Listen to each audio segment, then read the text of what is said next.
Luck is a huge factor in your success. I always talk about something called density of intensity, something we're addressing directly at Innovation City.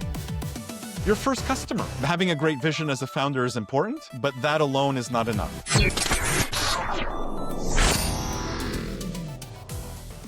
Good afternoon. This is Shadi Dawi. I'm your host for this episode of Date with Tech podcast. And I can promise you an exciting episode with Paul Dawalibi, CEO of Innovation City, a visionary leader building the infrastructure for tomorrow's breakthrough companies, an expert in innovation, ecosystems, and tech entrepreneurship.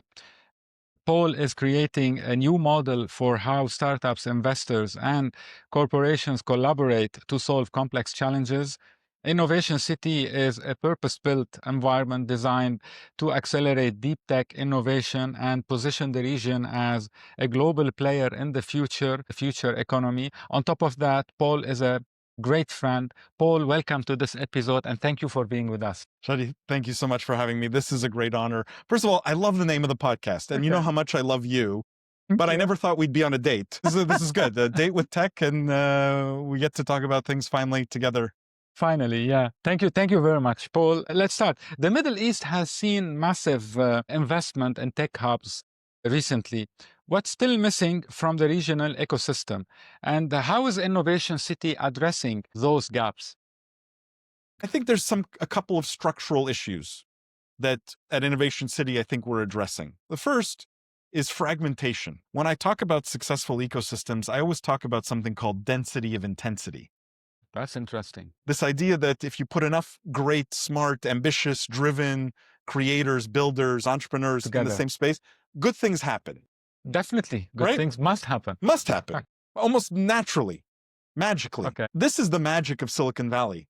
This is why Silicon Valley has stayed this very tight, closed, geographically bounded ecosystem. Okay.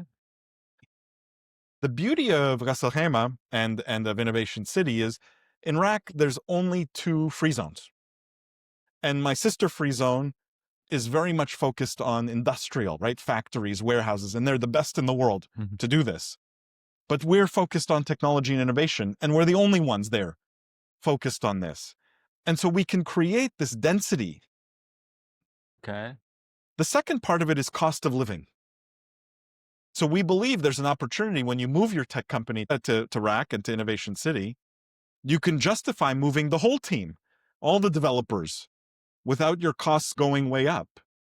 And again, that comes back to that density argument, because now you can have your whole team in one place.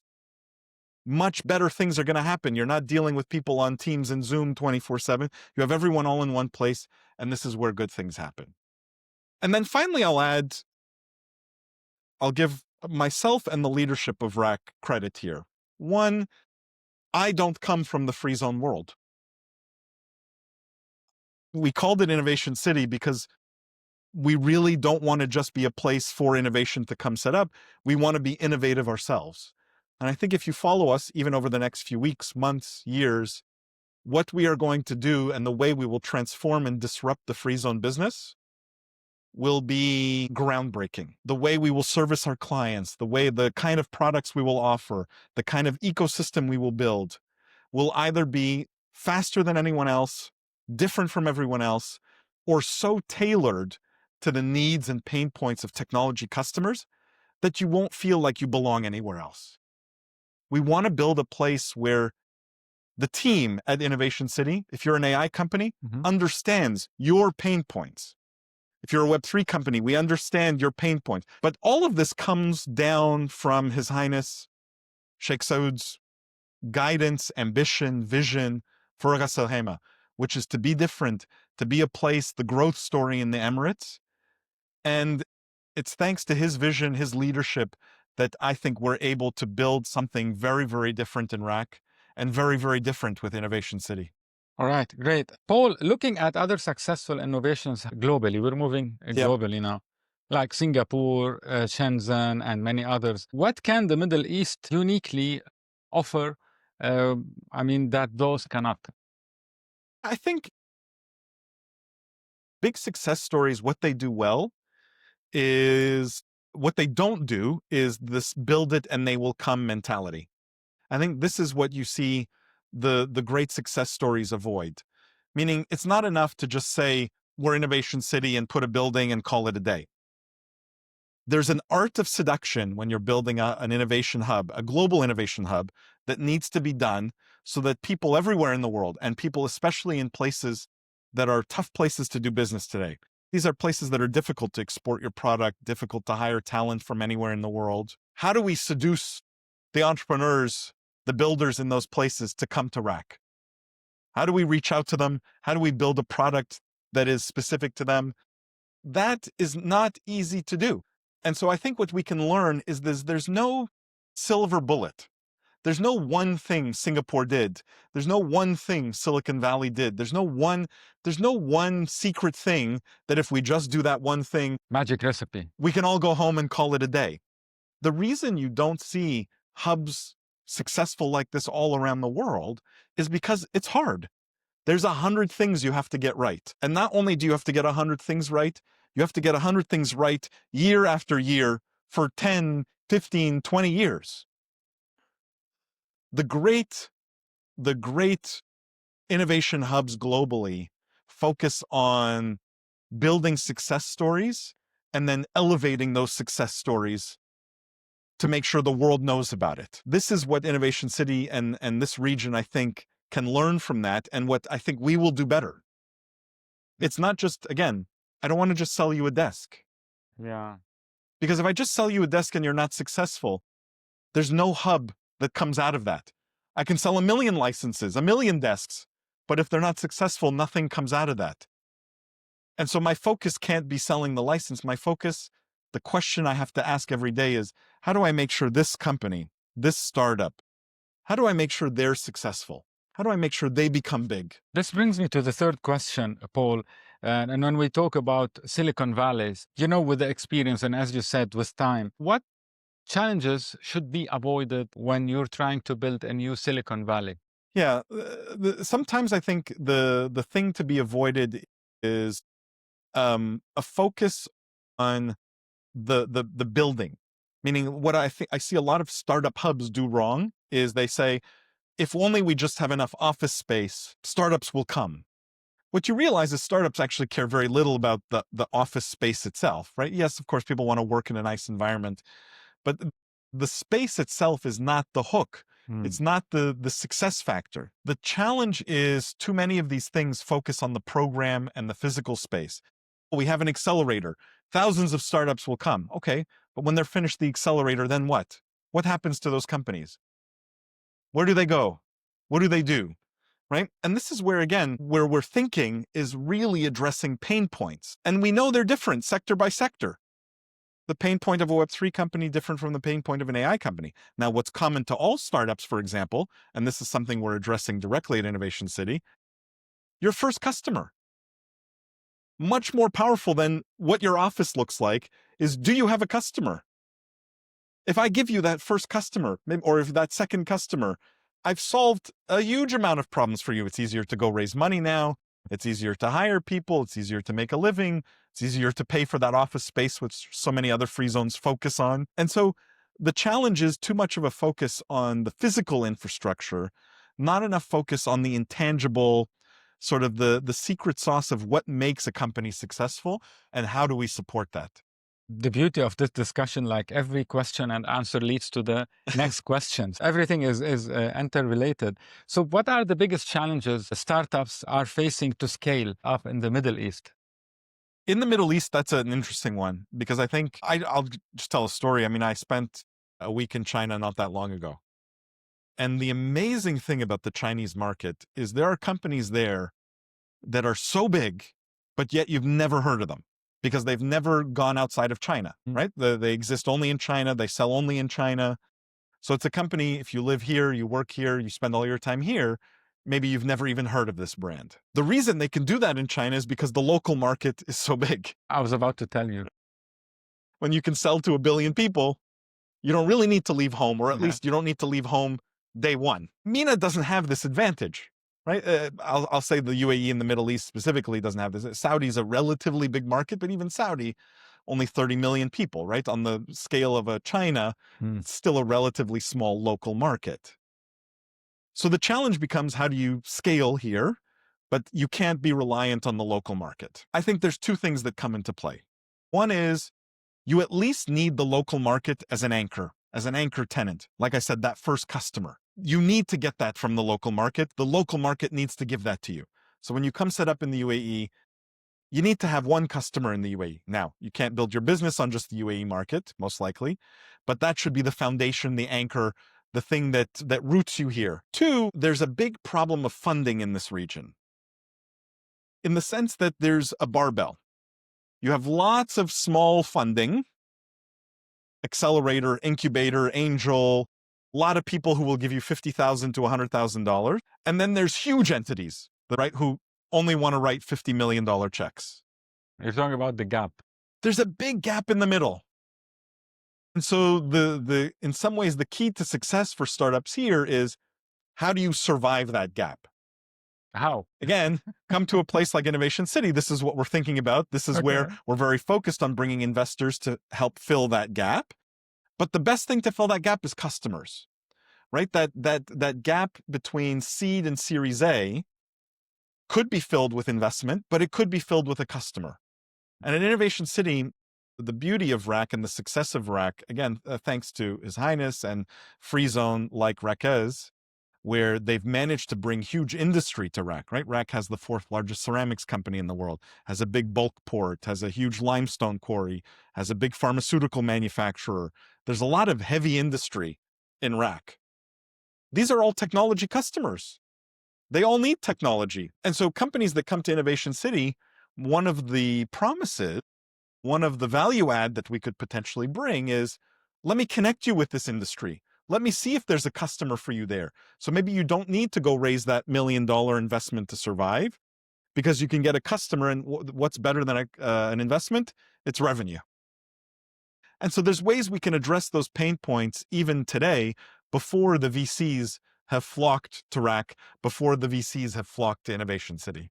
You indirectly answered the question number 5, which is about how you bring together startups, corporates, investors under one roof, right? And how do you facilitate meaningful collaboration between these different players? Correct me if I'm wrong. So, but you want to add something on this? Yeah, this kind of matchmaking is really important, but it's also not easy, and it's not trivial, because it's too easy to say this, but executing on it, and then again, having success stories and then elevating the success stories is the critical part. The reason is, you will always find people to be hesitant when you try something new like this, right? The big corporate who maybe has no AI technology, right? Doesn't use any AI internally. Just because Paul Dawalibi shows up and says, hey, I've got 10 AI startups you really need to talk to, that's not good enough. But the key is, once we have one or two of these where we brought a startup and a corporate together in RAK, and that startup's technology made the corporate's life meaningfully better in some way, or made them money, or saved them cost, or made them more efficient, whatever it is, whatever the metric, then taking that story and elevating it so that all the corporates know about it, all the companies in the region know about it. Look what happened here. This happened. That's it. People often overlook, like I said, the winning of hearts and minds. Sometimes as technology people, we assume because it's tech, because it's cool, because it's cutting edge, everyone's just going to use it and buy it. It's not enough. You need to scream to the world how this makes people's lives better. And then you need to show it and prove it. Are there any policy changes you recommend or you believe would have an impact in the region? You know, of course, this is one of these things where it's always tricky, right? Because there's always push and pull with the regulatory changes. I can speak from an Innovation City perspective. We always want to figure out what needs to be regulated and what is being regulated today that maybe doesn't. Because that's where opportunity lies, in my opinion. And that's where where leadership here can create more efficiency. The things that need to be regulated are always the things that touch customer dollars, right? Like, you want to have a crypto exchange, you need a regulator, you need to be regulated. Someone needs to make sure that, you know, if my grandmother deposits money in the exchange, it's not disappearing. This will always need to be regulated, and very important that there's regulatory oversight. This is where I think, again, Innovation City can innovate from a licensing perspective, because we understand the Web3 world, because we understand the AI world, can we provide licensing and frameworks that allow people to operate, that allow people to know what they can and can't do with that license, but without the burden of a regulator? I think my message to government always is, anytime you have too much regulation, anytime you have too much oversight, anytime it becomes burdensome to doing business, this is a slippery downward slope for places, for countries, for businesses. It doesn't matter what level.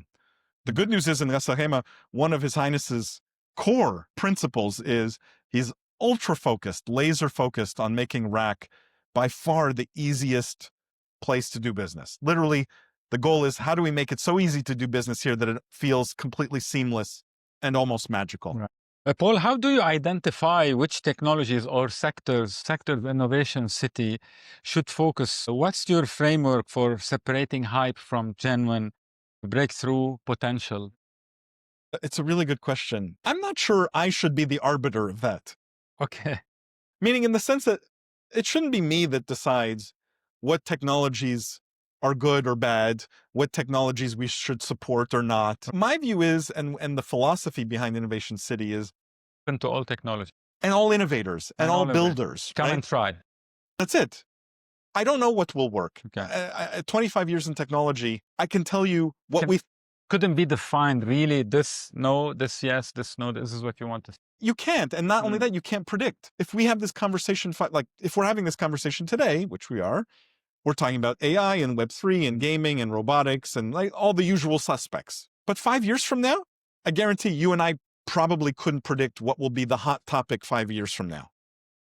And 25 years in tech, what I've realized is I cannot predict what's the next hot thing. What I can do is, once the team has identified that there's a need in the market, there's an opportunity in the market, we can build ourselves, structure ourselves to always be the tip of that innovation spear. Quick to adopt, quick to test, quick to support, so that we make sure we're always ahead of the trend, or at least in line with the trend. Because we know today these are the hot topics, but tomorrow there could be a huge breakthrough in propulsion systems tomorrow, and all of a sudden everyone's in flying cars, right? Like, could we have predicted that today? Who knows? And so I think instead of trying to predict and trying to guess what will be next, let's create a culture at Innovation City and systems at Innovation City designed to support innovators of all kinds. Amazing. Paul, how can regional ecosystems better support deep tech and AI-driven startups? And how do you see AI changing the traditional innovation model? Yeah, let me start with the second part of the question, because AI changing the traditional model is an interesting one. And I've heard both sides of this. I've heard the argument that it's making it easier to build apps, build technology, and therefore you're going to get this explosion of people building companies with no technical expertise, and therefore maybe an explosion of noise instead of signal, right? A lot of companies that maybe shouldn't exist just because it's become so easy. I actually have a very pragmatic view on this. I don't think AI will create or destroy any number of entrepreneurs in the market. Why? I don't think we will see more, and I don't think we will see less as a consequence. Because I think people with ideas, with ambitions, with vision, will always find some excuse to not do something if they don't want to do it. And they will always find an excuse to do it if they want to do it. Meaning, technology has never been the hurdle to being a startup founder. People who say, oh, I don't know how to code, so I can't do a startup. Those people didn't want to do a startup in the first place. Not knowing how to code was an excuse, a convenient excuse, right? Like, how hard is it to find a co-founder that knows how to code? And so to me, people will either always be wanting to do something or wanting to make an excuse to not do something. The technology doesn't change that. I think what the technology is changing is the ability to test quickly, the speed to market, the capital efficiency of starting a company is only getting better, right? We saw this trend even in the early 2000s, and it continues to today, where the cost to build a company from zero is going down. So this is good for investors. This is good for entrepreneurs. But the fundamentals of being a founder and wanting to change the world or build something great, technology will never change that. That has to come from the human. Right. What advice, to conclude this amazing episode, what advice do you have for founders trying to balance vision with execution, which probably you mentioned now a little bit of it in the tech space. Having a great vision as a founder is important, but that alone is not enough. Being able to communicate that vision to others, necessary.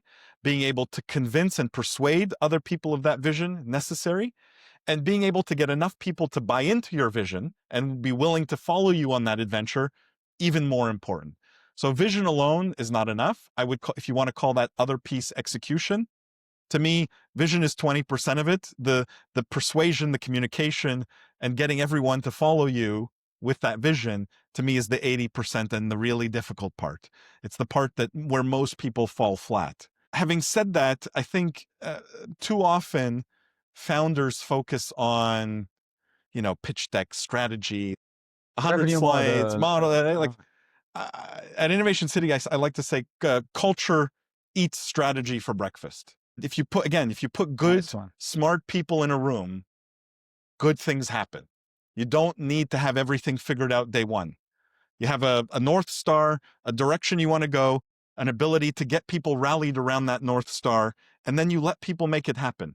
You enable people, you give people agency to build. I think that's the secret. That's the formula. Easy to say, hard to do. Easy to say, hard to do.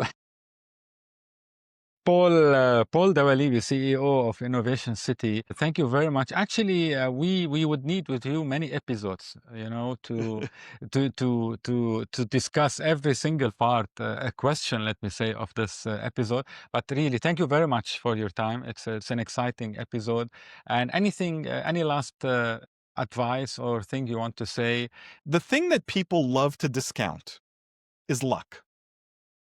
No one wants to believe that luck is a huge factor in your success. It's the human in all of us, right? We want to believe, and also we're conditioned. You don't believe in luck? I do. Okay. And not only that, I believe it's necessary to be lucky to be successful. You cannot be successful without some amount of luck. Okay. And it's too easy to be conditioned by the media. Oh, we'll hear the story of the great founder who single-handedly built, this huge company. Yeah, right. Like, because it's a sexy story. That's it. Selling, I don't know, when you were a child. That's it, right? Everyone likes this story. The reality is always different. The reality is always messier. First of all, it's never a single person. You always have help. And every single person who doesn't admit that is lying to themselves. There's always help and points in your trajectory where if that help hadn't intervened, it might have gone in a different direction. And then there's always the thing that, again, humans, especially type A, ambitious humans, like to feel like they're always in control. I'm in control of my destiny. I'm in control of my business. I'm in control of my success. And realizing that sometimes, a lot of times, you're not in control and that luck plays a big factor, right? I go to pitch my startup to a VC. How do I know that that guy, that woman, didn't have an argument that morning with their spouse? And now they're grumpy and they don't care what your pitch is. They're not going to invest. They're not in the mood. As an entrepreneur, you can't control that. You have no control over this. Here where luck comes in. There's always an element of luck. And the sooner entrepreneurs come to terms with that, the sooner they will able to persist through the difficult moments. Because it's that persistence through the difficult moments, waiting for that good luck to happen, that is what makes really big success. Thank you, Paul. Good luck. I mean, and that's very interesting. And as you said, we keep it for people to think about it. It's a debate. And definitely we will see you in another episode soon. Thank you very much for being with us. Thank you so much for having me.